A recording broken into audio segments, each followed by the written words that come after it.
Hello students and welcome back to our channel Sira Shaikh. आज accounting of incomplete record का lecture number 3 है, जिसमें हम कवर करेंगे कुछ नए पॉइंट। तो स्टार्ट करेंगे आज का क्लास।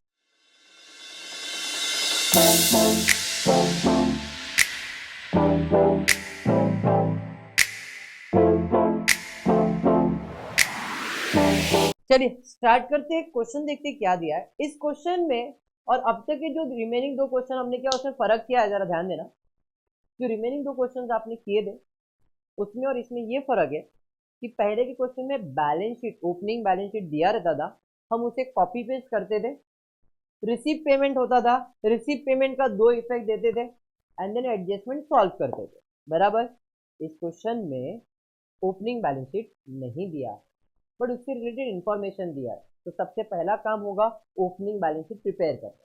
उसके बाद इसी ओपनिंग बैलेंस शीट को हम कॉपी पेस्ट करेंगे यहाँ पे, क्लियर। फिर रिसीव पेमेंट दिया, रिसीव पेमेंट को सॉल्व करेंगे, एडजस्टमेंट दिया, एडजस्टमेंट करेंगे। ठीक है, स्टार्ट करते हैं। देखते क्वेश्चन क्या है। Almeda plastic trader supplies you the following information. आप देख सकते हो 1 अप्रैल 2010, 31 मार्च 2011, मतलब 1 अप्रैल आपका कौन सा डेट है? ओपनिंग डेट है। तो ओपनिंग डेट से ओपनिंग बैलेंस शीट प्रिपेयर होगा और ये बैलेंस शीट का डेट होगा 1 अप्रैल 2010 और इस बैलेंस शीट का डेट होगा 31 मार्च 2011। और आप हिसाब किताब 2010-11 का करने वाले, मतलब प्रॉफिट एंड लॉस या ट्रेडिंग अकाउंट 10-11 का बनने वाला। क्लियर है, स्टार्ट करेंगे। पहला क्या दिया है देखो, तो पहला दिया है सन्ड्री डेटर्स। कहाँ जाएगा सर? डेटर्स, डेटर्स साइड पे जाएगा, आया नहीं। कितना दिया ओपनिंग डेट में? देखो सन्ड्री डेटर्स 90,000। अभी सिर्फ मैं फोकस कर रहा हूं ओपनिंग बैलेंस शीट पे, क्लोजिंग पे नहीं। उसके बाद क्या है देखो, उसके बाद है स्टॉक। किधर जाएगा? असेट साइड पे। स्टॉक कितना दिया है? 75,000। फिर उसके बाद क्रेडिटर्स, लायबिलिटी साइड पे जाएगा। क्रेडिटर्स कितना है? 55,000। नेक्स्ट उसके बाद फर्नीचर कहाँ जाएगा? असेट साइड पे। कितना है? 10,000। फिर मशीनरी क्या है? असेट। कितना है? 1,75,000। नेक्स्ट उसके बाद इतना ही दिया है, और कुछ दिया है क्या? नहीं। आप देख सकते हो रिसीव साइड पे ना ओपनिंग बैलेंस दिख रहा है। ओपनिंग बैलेंस भी ओपनिंग बैलेंस शीट में आ जाएगा। कितना दिया ओपनिंग बैलेंस फॉर कैश? 15,000। और कोई ओपनिंग रिलेटेड इंफॉर्मेशन है क्या? देखो आपके इधर तो वहां पे मशीन परचेज दिया है 1 अप्रैल को, बस, बाकी और कुछ भी नहीं है। मतलब इतना इंफॉर्मेशन आएगा। वहां पे और एक चीज दिया है, loan from Raj eight the rate 8% on 1 अप्रैल 2010, बराबर है, यही दिया है। बट वो इस साल में ट्रांजैक्शन हुआ है, ओपनिंग बैलेंस शीट में है क्या? नहीं। क्लियर, पक्का। चलिए फिर क्लोजिंग कर लेते हैं, देखते हैं क्लोजिंग में कितना वैल्यू आता है। इस साइड का टोटल लेना, असेट का टोटल ज्यादा है, असेट साइड का टोटल ले लो, उसमें से लायबिलिटी साइड को माइनस करेंगे। 0 0 0, 3 0 में 3 0 हो गया। 5 10 15, 1 कैरी अप, बराबर है। फिर उसके बाद आपको आ जाएगा 9 10 17 18, 1 लाख 3,65,000। ओके, 3,65,000। चलिए 3,65,000 माइनस करेंगे 55,000, तो आपके पास जो आंसर आएगा वो कैपिटल 3 लाख। बात समझ में आया क्या? तो आपको कैपिटल फंड मिल गया है 3,10,000। इसमें कुछ भी डाउट है क्या? एनीवन? आपका बैलेंस शीट रेडी हो गया। बैलेंस शीट रेडी होने के बाद आपका पहला स्टेप होता है, क्वेश्चन में जो बैलेंस शीट दिया है इसे कॉपी पेस्ट करें। तो सेम कॉपी पेस्ट करेंगे। अकाउंट है तो अकाउंट में जाएगा, और कुछ नहीं है तो बैलेंस शीट में डायरेक्ट। तो कैपिटल फंड, कैपिटल में 3,10,000। समझो कि क्वेश्चन अब स्टार्ट हुआ। ये क्वेश्चन में आधा पार्ट इधर है, बाकी आपको क्वेश्चन में दिया हुआ है। तो कैपिटल फंड 3,10,000। क्रेडिटर्स इधर नहीं, क्रेडिटर्स के अकाउंट में डाल देंगे। यहाँ पे एक अकाउंट मैंने बनाया है डेटर्स और दूसरा है क्रेडिटर्स। सर आपने बिल्स पेबल वगैरह क्यों नहीं बनाया? क्वेश्चन में है नहीं ना बिल रिसीवेबल बिल्स पेबल, इसलिए नहीं बनाया, और कोई रीजन नहीं है। तो डेटर्स, सॉरी, क्रेडिटर्स का क्रेडिट साइड पे बैलेंस जाएगा by balance brought down. Creditors है 55,000। अरे बात समझा? असेट साइड पे डेटर्स है, डेटर्स डेबिट साइड पे टू बैलेंस ब्रॉट डाउन कितना है? 90,000। उसके बाद स्टॉक, कौन सा स्टॉक है? Opening stock. ओपनिंग स्टॉक यहाँ पे आ जाएगा, कितना है? 75,000। नेक्स्ट उसके बाद फर्नीचर असेट साइड पे जाएगा, फर्नीचर कितना है 10,000 बाय डिफॉल्ट इनर कॉलम में। नेक्स्ट उसके बाद मशीन, मशीन में आ जाएगा कितना है 1,75,000। कैश, कैश में रहेगा, वो कहीं नहीं जाएगा, ये सेम बैलेंस आपको रिसिप्ट साइड पे दिख रहा है। तो आपका पहला स्टेप खत्म, ये समझा। अब उसी के अंदर आप देख सकते हो ओपनिंग बैलेंस शीट जो आपको इन्फॉर्मेशन, उसमें क्लोजिंग भी दिया है, क्लोजिंग भी दिया ना, तो क्लोजिंग का भी पोस्टिंग कर डालते। डेटर्स का क्लोजिंग दिया है, डेटर्स होता है डेबिट, क्लोजिंग तो हो जाएगा credit. By balance carried down कितना दिया डेटर्स का क्लोजिंग बैलेंस देखो 1,05,000, 1,05,000 इधर क्रेडिट, दूसरा इफेक्ट देने का debit, debtors are your asset, asset side पे 1,05,000। अरे समझा क्या? अरे हाँ, कल भी किया था हमने सेम। उसके बाद क्या है स्टॉक, ये कौन सा स्टॉक है क्लोजिंग स्टॉक। क्लोजिंग स्टॉक एक तो ट्रेडिंग अकाउंट पे क्रेडिट साइड में चले जाएगा 1,05,000 और क्लोजिंग स्टॉक 1,05,000। इसमें कुछ डाउट है? एडजस्टमेंट दो इफेक्ट दे रहे, क्लोजिंग का दो इफेक्ट ही आने वाला है। नेक्स्ट उसके बाद क्या है क्रेडिटर्स, क्रेडिटर्स देखो क्रेडिट होता है क्लोजिंग में डेबिट में, टू बैलेंस ब्रॉट डाउन कितना है 60,000 इधर डेबिट, दूसरा इफेक्ट देने का क्रेडिट, क्रेडिटर्स 60,000। उसके बाद क्या है मशीनिंग, फर्नीचर और मशीन क्वेश्चन मार्क दिया है, मतलब ये अपने को फाइंड करना है, तो इधर कुछ भी सॉल्व नहीं करेंगे। इतना समझ में आया? तो जो आपको पहला इंफॉर्मेशन दिया था 1 अप्रैल, उससे ये बैलेंस शीट बना, इसका कॉपी पेस्ट कर दिया, और जो 31 दिया था 31 का दो इफेक्ट दिया, बाकी ये दोनों क्वेश्चन मार्क है। पहला जो पैराग्राफ दिया था उसका क्लियर हो गया इन्फॉर्मेशन। अभी नीचे आपको क्या दिया है summary for cash transaction for the year, मतलब रिसीव पेमेंट दिया है। उसमें पहला दिया है ओपनिंग बैलेंस, इसे आप इग्नोर मार रहे हो, ये तो हो गया है। उसके बाद क्या देखो कैश सेल्स हुआ है, कैश सेल्स मतलब पैसा आएगा, कैश आएगा, कैश अकाउंट डेबिट है और सेल्स अकाउंट क्रेडिट हो जाएगा, तो इसे अंडरलाइन करके कैश सेल्स कितना है 55, उधर डेबिट तो इधर आएगा क्रेडिट, ये समझा। उसके बाद क्या है देखो रिसीव फ्रॉम डेटर्स, डेटर्स से पैसा मिला, पैसा मिला मतलब कैश अकाउंट डेबिट, डेटर्स का अकाउंट क्रेडिट हो जाएगा, बाय कैश कितना मिला 3,90,000। क्लियर है? उसके बाद है loan from Raj eight the rate 8% per annum on 1 April 2010। Loan लिया, लोन लिया मतलब पैसा आया, कैश आया, कैश अकाउंट डेबिट, और लोन लिया तो अपना क्या है लायबिलिटीज है, लायबिलिटीज अकाउंट में क्रेडिट। लोन फ्रॉम राज कितना 50,000, इसे मैं इनर कॉलम में लिख रहा हूं, क्यों? क्योंकि इसके आगे परसेंटेज दिया हुआ है और डेट भी दिया है, 1 अप्रैल 2010 को दिया है, ऐसा मतलब एक हिडन एडजस्टमेंट है। क्लियर है क्या? हाँ या नहीं? बढ़ेंगे आगे और क्या है, उसके बाद पेमेंट की तरफ जाएंगे। पेमेंट में दिया है पेड टू क्रेडिटर्स, पैसा गया कैश अकाउंट क्रेडिट और क्रेडिटर्स का अकाउंट डेबिट हो जाएगा टू कैश कितना 1,75,000।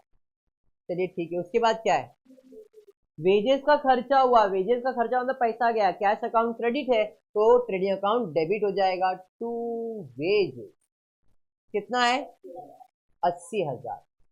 नेक्स्ट उसके बाद क्या है सैलरी, कहाँ जाएगा सैलरी प्रॉफिट एंड लॉस में चले जाएगा, क्या बात है टू सैलरीज कितना है 75,000। नेक्स्ट उसके बाद कहाँ जाएगा प्रॉफिट एंड लॉस में, तो टू प्रिंटिंग एंड स्टेशनरी कितना है 30,000। फिर उसके बाद ड्राइंग्स कहाँ जाएगा कैपिटल से माइनस होगा, कितना है 60,000 माइनस होगा ब्रैकेट में। नेक्स्ट उसके बाद मशीनरी परचेज ऑन 1 अप्रैल 50,000, तो मशीनरी परचेज हुआ है तो मशीन में ऐड हो जाएगा, ऐड परचेज कितना 50,000। ये समझ में आ गया? चलिए ठीक है। उसके बाद क्या है क्लोजिंग बैलेंस किस चीज का है कैश का, कैश आपका असेट होता है, कितना है बेसिक डन। अब एडजस्टमेंट पे जाते हैं, देखते हैं एडजस्टमेंट क्या दिया। Discount allowed were ₹6,000, discount receive were 5,000। Discount allowed मतलब डिस्काउंट दिया, डिस्काउंट दिया तो खर्चा की फायदा, खर्चा है ना, खर्चा है तो प्रॉफिट एंड लॉस में डेबिट साइड पे टू डिस्काउंट अलाउड कितना, इधर कौन सा इफेक्ट हुआ, डेबिट, दूसरा इफेक्ट देने का क्रेडिट। किसको डिस्काउंट मिला दिया आपने, आपके कस्टमर को, कस्टमर बोले तो डेटर्स को, तो बाय डिस्काउंट कितना 6000।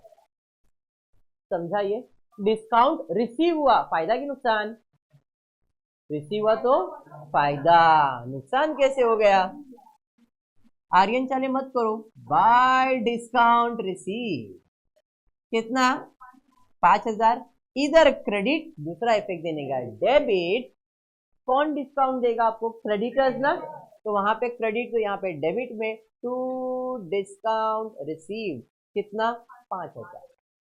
एंट्री समझा गया, पक्का। बढ़ेंगे आगे, उसके बाद क्या है, उसके बाद आपको दिया है बैड डेट्स रिटर्न ऑफ ₹4000। ये तो जब डेटर्स का वैल्यू सर मालूम है, मतलब ये फुर्सत में सॉल्व करेंगे, अब तो मुझे मालूम थे मैं कर सकता हूँ बट बाद में करता हूँ। उसके बाद क्या है, depreciation to be provided on furniture at the rate 10% per annum and on machine at the rate 20% per annum. Depreciation मतलब असेट का वैल्यू कम करना है, तो भाई माइनस करना है less, depreciation at the rate कितना परसेंट, 10% कितना आएगा 1000। बहुत सिंपल था, ये सॉल्व भी हो गया। डेप्रिसिएशन का दूसरा इफेक्ट प्रॉफिट एंड लॉस में चले जाएगा, टू डेप्रिसिएशन ऑन फर्नीचर 1000। लेकिन मशीनरी इतना आसान नहीं है, क्यों नहीं है, क्योंकि जरा ध्यान देना, यहां पे पहले से मेरे पास ओपनिंग में 1,75,000 का मशीन था, फिर इसमें एडिशन हुआ कितने का 50,000 का, सॉरी 50,000 ना, यस 50,000 का।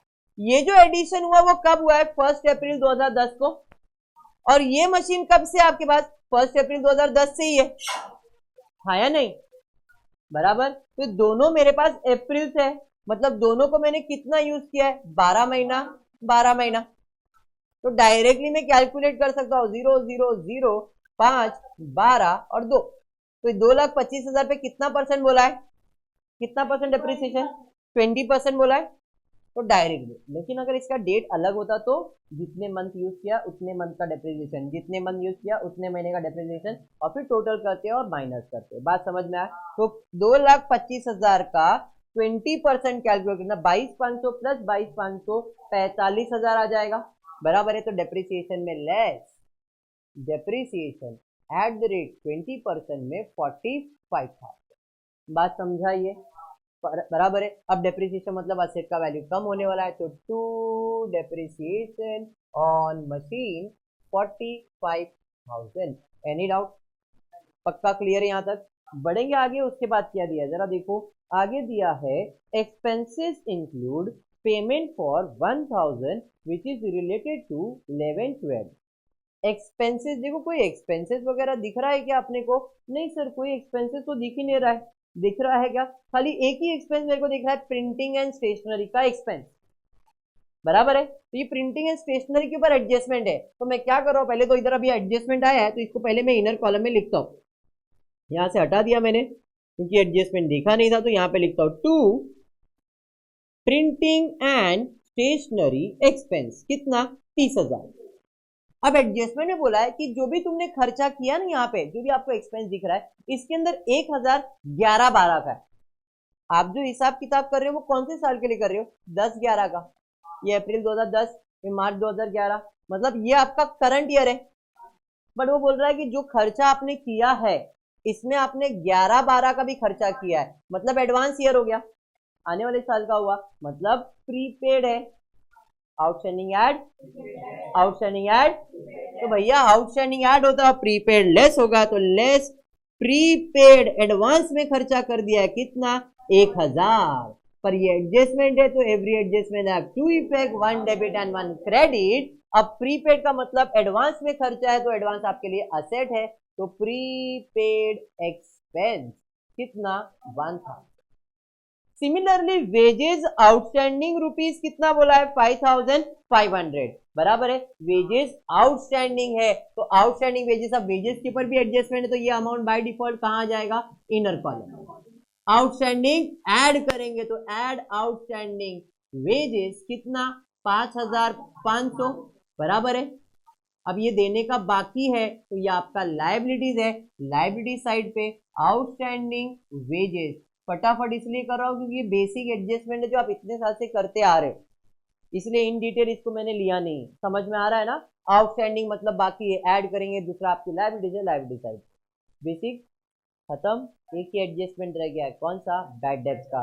अब बैड डेब्ट्स वाले को सीधा हिसाब पूछने का, अमाउंट दिया है क्या परसेंटेज, तो वहां पे क्लियर बोला है अमाउंट दिया है। अमाउंट दिया है तो फर्दर बैड डेब्ट्स कितना है? 4000 further bad debts, 4000 further. Simple सा लॉजिक, डन। और कुछ है क्या? नहीं। अब क्लोजिंग करेंगे तो एक्स्ट्रा अकाउंट क्लोज होगा। कल ही मैंने आपको बताया था डेटर्स, इसका ओपनिंग और क्लोजिंग दिया है, तो ये क्लोज करेंगे तो क्या मिलेगा? डेटर्स यानी कि जिनको आप सामान बेचते हो, तो इधर क्रेडिट सेल्स मिल जाएगा, और क्रेडिटर्स अकाउंट क्लोज करेंगे तो क्रेडिट परचेज मिलेगा। बात समझ में आया क्या? तो यहाँ पे टोटल ले लेते 3,90,000 प्लस 1,00,000, 4,95,000, 4,95,000 प्लस 6 और 5, 5,01,000 बराबर है। 5,01,000, 4,11,000, इसको हम कहते हैं टू क्रेडिट सेल्स। इधर डेबिट, दूसरा इफेक्ट देने का है क्रेडिट, यहां पे आ जाएगा क्रेडिट सेल्स 4,11,000। क्लियर है यहां तक? समझा? क्रेडिटर्स का अकाउंट क्लोज करते हैं, क्रेडिटर्स का अकाउंट देखते हैं, यही साइड का टोटल ज्यादा है, कितना है? 2,40,000, 2,40,000, 1,85,000। Very good. ये क्या है? By credit purchase. इधर क्रेडिट, दूसरा इफेक्ट देने का है डेबिट। परचेज के अंदर अंडरलाइन करके या डायरेक्टली लिखता हूं 1,85,000। ये कौन सा परचेज है? क्रेडिट परचेज है। बात समझ में आ गया क्या? तो एक्स्ट्रा अकाउंट डन। अब नॉर्मल अकाउंट क्लोज करेंगे, ये क्लोज करेंगे प्रॉफिट या लॉस, ये क्लोज करेंगे प्रॉफिट या लॉस, कैपिटल में जाएगा और ये टैली हो जाएगा। क्लियर? स्टार्ट करेंगे ट्रेडिंग अकाउंट। 80,000 में 55 ऐड हो जाएगा, 85,500। बाकी सब इधर ऐड करना है, 4,66,000। इसका टोटल लेंगे 5,71,000। 71 बराबर है 5,71,000 परफेक्ट टोटल है। माइनस कर दीजिए 2 ग्रॉस प्रॉफिट, कितना आ रहा है? 3 लाख, 2 लाख क्या है? 2,25,500 पक्का? चलिए ठीक है। इधर से हम आ जाएंगे इस बाजू में बाय जीपी 2,25,500। क्लियर है क्या? चलिए इधर आउटर कॉलम में, इधर कुछ नहीं, इधर कुछ नहीं, इधर कुछ नहीं है, तो 4,000 डायरेक्टली आउटर कॉलम में। 30 में 1,000 माइनस करेंगे तो 29,000, बाकी सब आउटर कॉलम में ही है। तो 2,25,500 में 5,000 ऐड हो जाएगा, 2,30,500, 2,30,500। उसमें इन सब को माइनस करेंगे तो 2 नेट प्रॉफिट कितना? बोल। 1,16,000, बोल ना बेटा। 66,000, अच्छा 66,500। चलिए ठीक है। तो इधर डेबिट, दूसरा इफेक्ट देने का है क्रेडिट। प्रॉफिट है तो ऐड हो जाएगा 66,500, ये आपको ऐड करना है, तो आपको ऐड करके लॉस तो है नहीं, यहाँ पे आपको आएगा 3,16,500 बराबर है आउटर कॉलम में। अच्छा एक एडजस्टमेंट रह गया अपना, अरे यार एक एडजस्टमेंट रह गया, जरा ध्यान देना। ये लोन लोन का एडजस्टमेंट रह गया, जरा ध्यान देना। क्या है? आपने राज के पास एक लोन लिया है, आपने लोन लिया तो आपकी लायबिलिटीज जो आपको पे करनी है, कितने की? 50,000 की, बराबर है। कितने परसेंट पे लिया है? 8% पे, बराबर। तो अब आप क्या करोगे? 50,000 पे 8% कैलकुलेट करोगे, 4,000 आएगा, बट ये पूरे साल का आएगा। आपने लोन कब लिया है? अप्रैल में लिया है, तो पूरा साल आपने यूज किया है, मतलब आपको इंटरेस्ट भी पूरे साल का देना पड़ेगा। देना पड़ेगा मतलब इधर ऐड होएगा, ऐड इंटरेस्ट ऑन लोन, बराबर है। कितना ऐड होगा? 4,000। इधर क्रेडिट साइड पे ऐड किया क्रेडिट, दूसरा इफेक्ट देने का है डेबिट, अब ये आपके लिए तो एक्सपेंस है, तो यहाँ पे 2 इंटरेस्ट ऑन लोन कितना, 4000। ये फर्क आ जाएगा, अभी आपने देखो मेरे बराबर है। अच्छा, आप लोगों ने डायरेक्ट रख के रखा है, ठीक है, तो ये 4000 हो गया, ठीक है, ये 66,500 ही आया। इधर सेम अमाउंट है, अब इसका अमाउंट ऐड हो जाएगा, ये हो जाएगा 54,000। ओके, अब आउटर कॉलम में इधर डाल देंगे, 10,000 में 1,000 जाएगा, 9,000, 1,75,000 में 50 और 1,00,000, पक्का।